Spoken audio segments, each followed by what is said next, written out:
boss babes and bosses out there. So you are probably asking, what are the mistakes that I'm doing? Why until now I still don't have clients? And kung meron man kayong clients, your sahod is still not yet enough to pay the bills, to buy your necessities, and to even buy your wants. So if you would like to know the common mistakes that newbies and aspiring freelancers are doing, then please keep on watching. But before I dive in, I want to introduce myself first, and I'm Susie. I create contents about work from home, freelancing lifestyle, productivity, and self-development.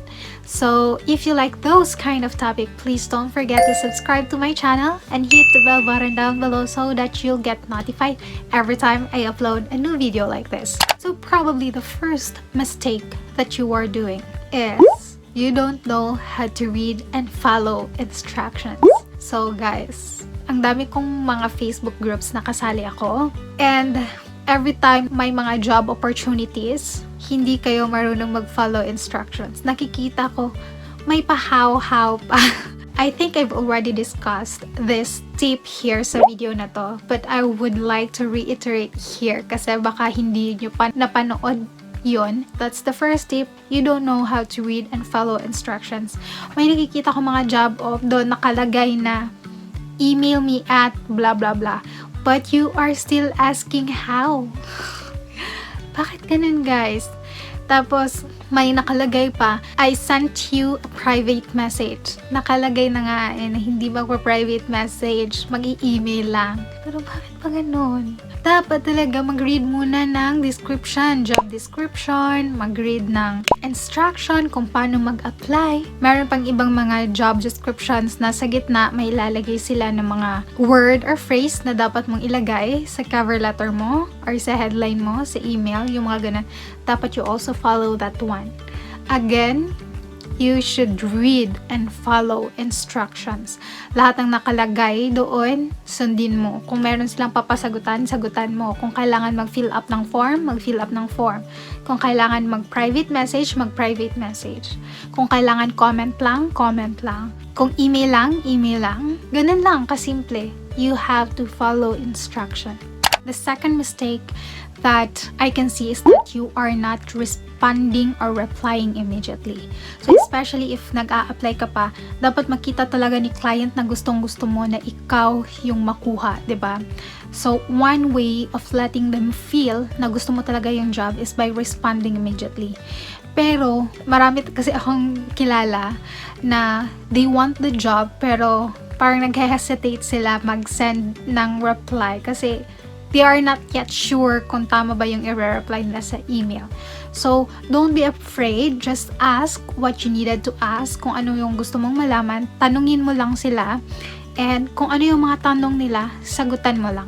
And meron din akong mga kakilala na hindi talaga nila nakita yung email kasi kita yung mga Pinoy hindi usual sa atin ang mag-check ng email. Mas usual sa atin ang mag-check ng messenger, mag-check ng inbox sa Instagram. Pero yung email, parang hindi yan normal sa atin. And dapat maging hobby mo yan na every time, from time to time, always check your email. Especially if nag-a-apply kayo. Gusto ng mga clients na madaling mag-respond. Parang tao din yung mga clients, guys. Gusto din nila yung always nasasagot lahat yung mga tanong nila agad. That's also one of the reason why na hindi nakukuha yung applicant because makikita nila, hindi siguro masyadong interested to kasi until now hindi pa nag-reply kanina ko pa yan sinend. That's also the reason why na hindi kayo na hire until now. Okay, so for the third mistake na napapansin ko is that most of the aspiring and newbie freelancers are more on nakafocus sa quantity over quality. So, ito yung always na sinasabi ko sa mga tinuturuan ko na kahit 2 proposals lang per day or 3, basta sure ka na very maganda yung quality ng proposal mo, then that is a long way to go. Kahit pa 10 yan, pero lahat naman ng 10 na proposals na sinend mo is mga generic lang, then maliit lang talaga yung chance mo na mag-reply yung client. Again guys, yung mga clients, hindi yan sila robot.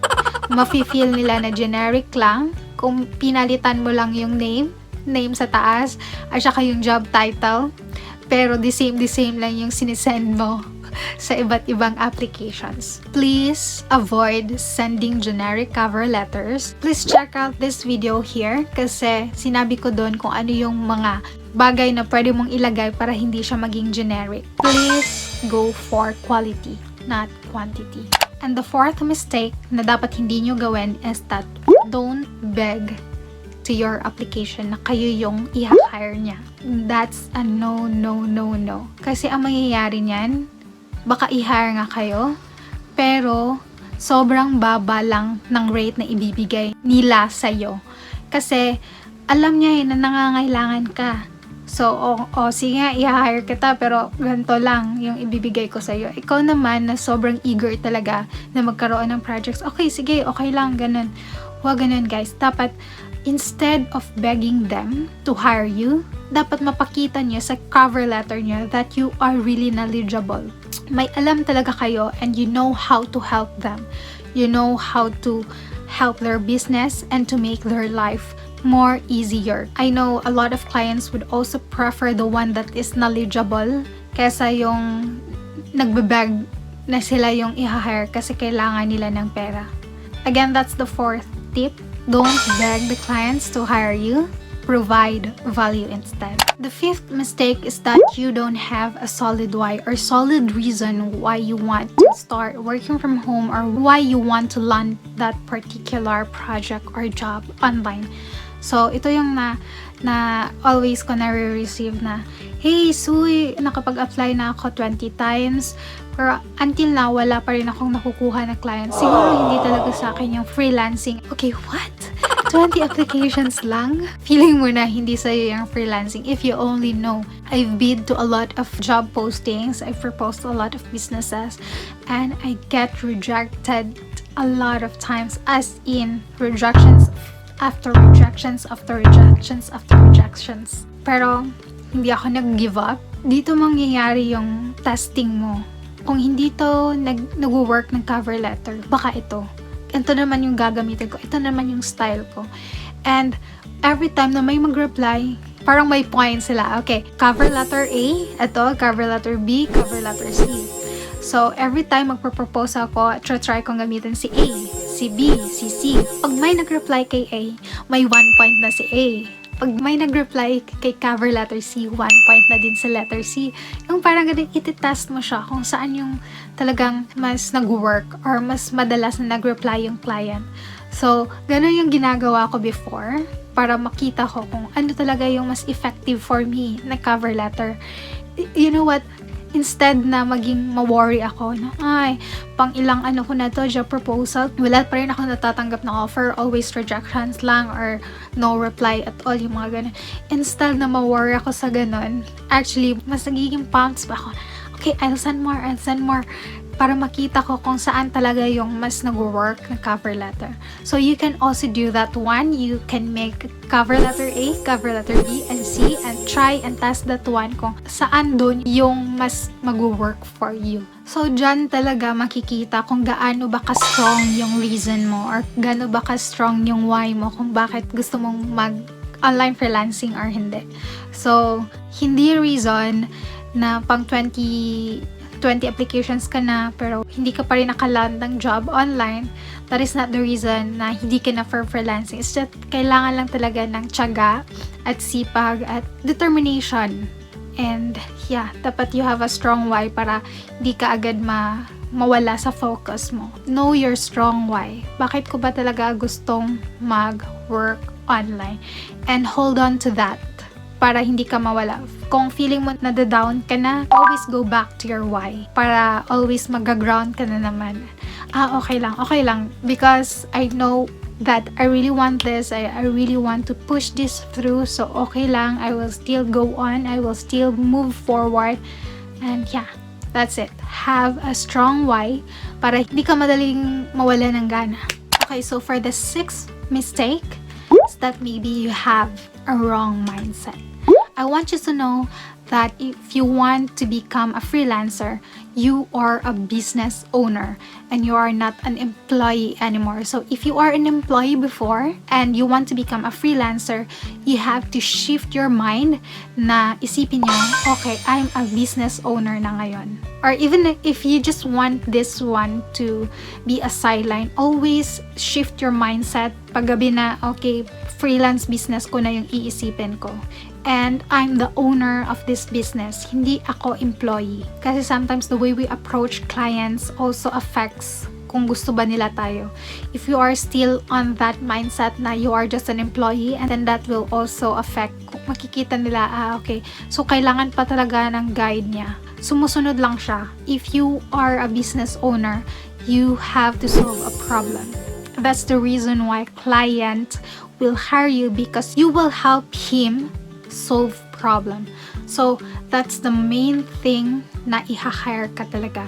If you want to become a virtual assistant, you are hired to help him make her life better, easier, and solve most technical and admin stuff problems. I've been hired before as a social media manager, pero hindi lang talaga ako social media manager. Naging all around ako kasi pag, for example, nagla-live siya, ako din yung nagto-troubleshoot. Bakit hindi siya maka-live? And I have to make a way para ma-push through yung live niya. Mga ganun, pag sira yung printer niya, hindi naman talaga part sa job description ko yun na mag-ayos ng printer or mga technical problems niya sa bahay nila.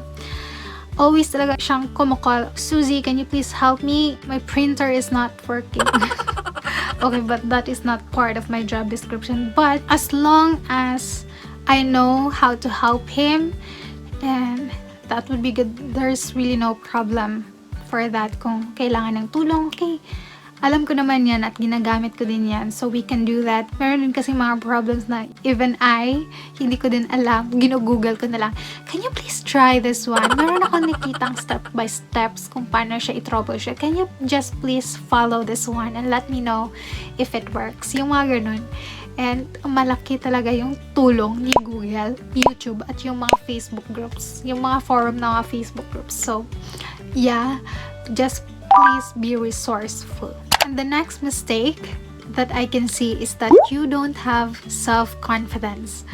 You are afraid to take risk. So, meron akong mga kakilala na I can really see naman na may skills, magaling, pero nagme-message sa akin na, Suy, I'm kinda hesitant to accept this project because I think I cannot do it. I think I'm not fitted for this one. I think hindi ko siya kayang gawin. Pero kung makikita ko naman, magaling naman siya. Okay naman yung mga gawa niya. Wala lang talaga siyang self-confidence. So, that's also the reason why na hindi kayo nakakalan ng project kasi wala kayong self-confidence. Please, please, please, as always na sinasabi ko, the best outfit that you can wear or the best thing that you can wear is confidence. Ako, I would really say na sa mga in-applyan ko or may mga binibida ko ng mga projects, siguro 80% alam ko yung nasa job description, pero 20% doon wala pa akong idea kung paano yun gawin. But then I have this confidence that I can do it as long as I have more time to research, to watch tutorials on how to do it, kasi mostly yung mga softwares, the same lang yan. For example, when we say social media scheduler, hindi lahat naman ng social media scheduler na try ko. Pero most probably, lahat ng mga functions and features niya, the same lang din sa mga ibang scheduler na nagamit ko na. So, I'm pretty much confident na, okay lang, kahit hindi ko pa na-try yan, most likely malalaman ko din kung paano yan gamitin kasi I already have tried a lot of software like that. So, yan. Ang masasabi ko lang talaga, have confidence sa self mo. Kung hindi ka ganun ka-confident, try to get more task clients on your end kasi as what I have said din sa video na to, na nakaka-build ka ng confidence mo when you take test clients or yung mga test clients means the discounted clients, yung you are just bidding low, or even if go to an intern program, may mga pa-intern ako, may pa-intern ako ngayon currently right now. I have Grace as my intern, and ang ginagawa niya lang is she's trying to build the social media of BossedUp, and she's currently managing that right now, and let's see how it goes. That is just for 1 month, and I will pay her for that. And for sa inyo, kung gusto niyo din mag-intern, you can also look up to a lot of mga VA entrepreneurs. Baka meron din silang mga pa-intern programs and pwede kayo mag-apply. And if you want to apply sa akin, I still have to finalize kung ano yung kailangang mga requirements before kayo maka-apply. And be confident na kaya mo gawin yung mga task. Kasi mafe-feel yan ni client if you are confident or you are hesitant. Okay, for the next mistake is that most of the aspiring and newbie freelancers are afraid of rejections. Okay guys, so I will say na dapat hindi kayo mawala ng gana kung ma-reject kayo. Kasi ako nga, even me, until now, nakakatanggap pa rin ako ng rejection sa proposal ko or sa biddings ko, and it's okay. Parang ano na lang siya, normal for me kung hindi matanggap sa proposal ko. And medyo siya masakit. Medyo masakit. For me lang, nakaka-sad lang. Kasi I'm at this point na kung magbibid man ako, I will make sure na gustong-gusto ko yung project, and nagtitake time talaga ako to craft my cover letter. Siguro almost 30 minutes ako nagka-craft ng cover letter just to make sure that my cover letter will stand out more than to the average applications. And yun lang nga, sometimes nakikita ko yung mga hina-hire nila is lower than the rate that I'm asking for. So siguro that's also the reason na hindi ako na-hire. But I will not sell short myself. I know my worth. I know my value. I know the services that can really help their business increase their revenue and sales. Meron talagang clients na hindi pa ganoon kalaki yung budget, and nilalagay ko na lang sa isip ko na okay, siguro that client is not ready for this kind of work level. I mean work ethics or yung work quality. So yeah, it's okay, and madali naman akong nakaka-move on sa mga ganyan, kasi sa dami-dami ng mga rejections ng mga proposals ko, parang normal na lang siya. So huwag kayong mawalan ng gana pag na-reject kayo, kasi it's really part, and dyan yung lalabas yung mga realizations nyo kung ano yung mag-work at hindi mag-work. I have this four mistakes na usually ito yung ginagawa ng mga newbie pa na freelancers, meaning may client na pero baguhan pa lang sa freelancing. So ito yung 4 common mistakes na you can avoid para hindi ito mangyari sa inyo at ma-refer pa kayo ng ibang client. The first mistake is that hindi consistent sa work quality. Marami akong mga naka-work na and mga under sa teams ko din na at first maganda talaga yung work quality, but then it turns out na after a month or siguro mga a couple of months working with you, marami ng excuses, marami ng absences, tapos yung work quality is hindi na ganun kaganda. And yeah, it really tends na pag nakita nila na ang boss hindi nagma-micromanage and hindi masyadong strict, yan yung tendency na mangyari na yung work quality din naglo-low na din. Hindi na rin on the spot. Hindi na rin on the spot. So that's that. You can avoid that one. Always make sure that even if you can see that your client is not that strict, hindi na micromanage, always make sure na yung work quality mo is always superb para ma-recommend ka din sa ibang clients na kakilala niya. And the second mistakes that most newbie freelancers are doing is hindi ganoon ka-resourceful. Not resourceful. Tayong mga freelancers, we should be really resourceful. If meron kang hindi alam gawin, you can Google it. Meron dyang YouTube, meron dyang Google, meron ding Facebook groups na you can ask kung paano to gawin. Meron ba silang idea, yung mga ganon. You have a lot of platforms. You can learn kung hindi ka marunong gumawa niyan. And that's the first thing talaga, dapat ganyan ka. Dapat maging resourceful ka talaga once you are a virtual assistant or you are a freelancer. Kahit hindi virtual assistant, even if you are a graphic designer, you have to be resourceful.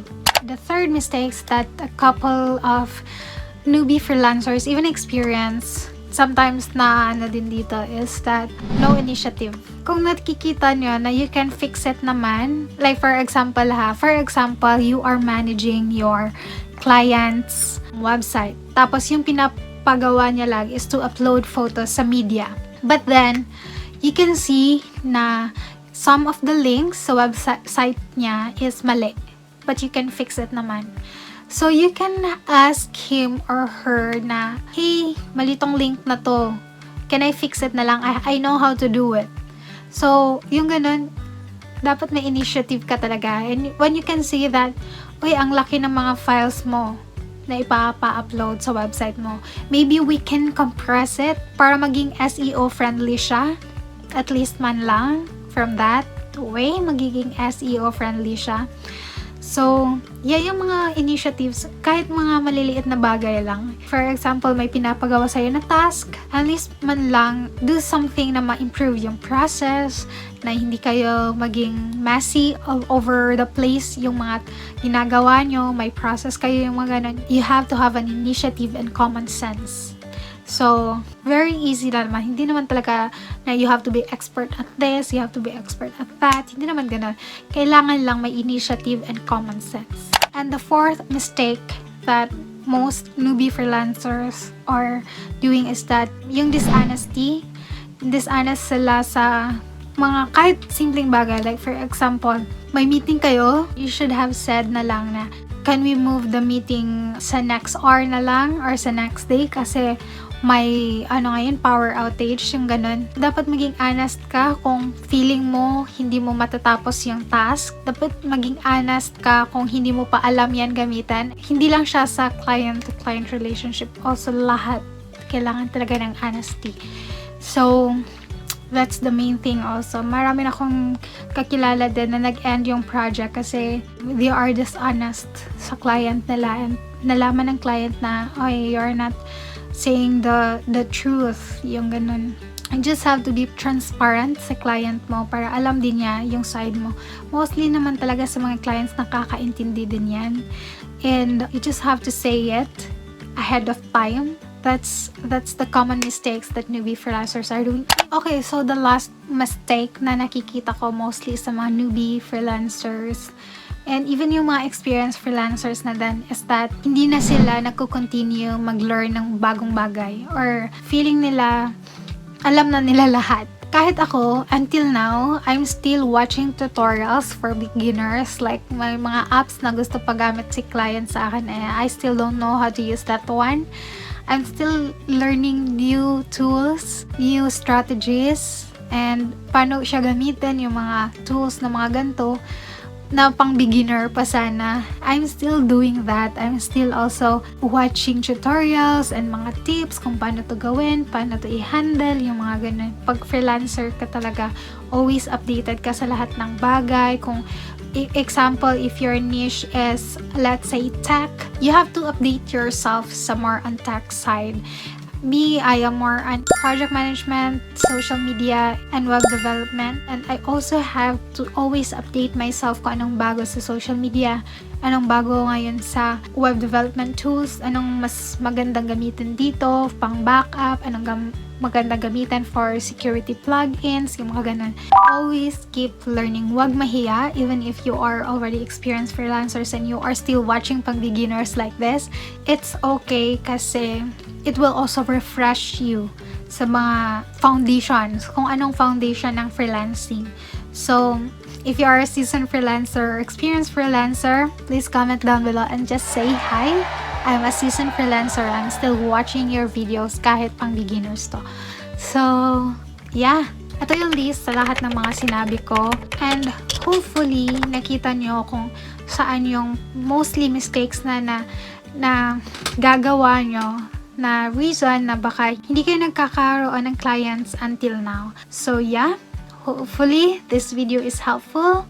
So before I'm going to end this video, I want you to check out the works of my boss babes and bosses inside my group. I'm ready to boss up, so check this out.